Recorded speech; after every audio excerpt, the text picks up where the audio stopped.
घर में इतना कुछ हो गया, मुझे बताया ही नहीं किसी ने। तुम इस हालत में नहीं थे यार कि तुम्हें बताया जाता, लेकिन अब अल्हम्दुलिल्लाह तुम आ गए हो तो सब कुछ संभाल लेना।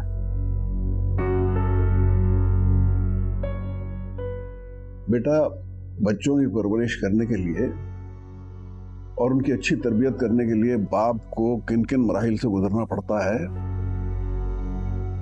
कैसा कैसा सच झूठ बोलता है वो, ये सिर्फ वही जानता है। और ऐसे में तकदीर भी उसके साथ हाथ कर जाए, फिर मत सोचो उस पर क्या गुजरती। वो तो अल्लाह से शिकवा भी नहीं कर सकता, बस ये सोचता रहता है कि पता नहीं उससे कहाँ कोताही हुई, कहाँ कोई गलती सरदत हुई। लेकिन मुझे यकीन है कि अब सब सही हो जाएगा।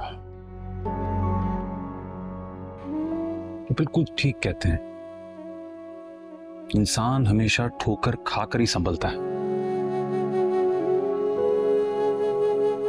जिंदगी का सबक किसी के समझाने से समझ में नहीं आता।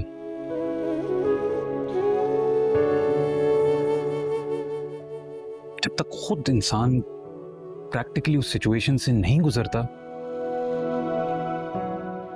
समझ में नहीं आता उसे।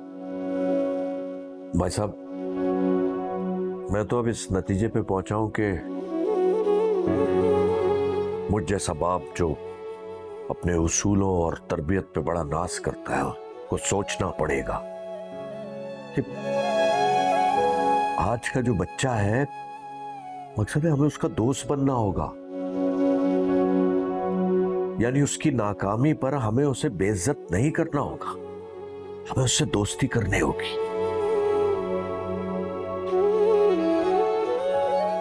मेरे ख्याल से वक्त का यही तकाजा है और इसी में हम सब की बका है।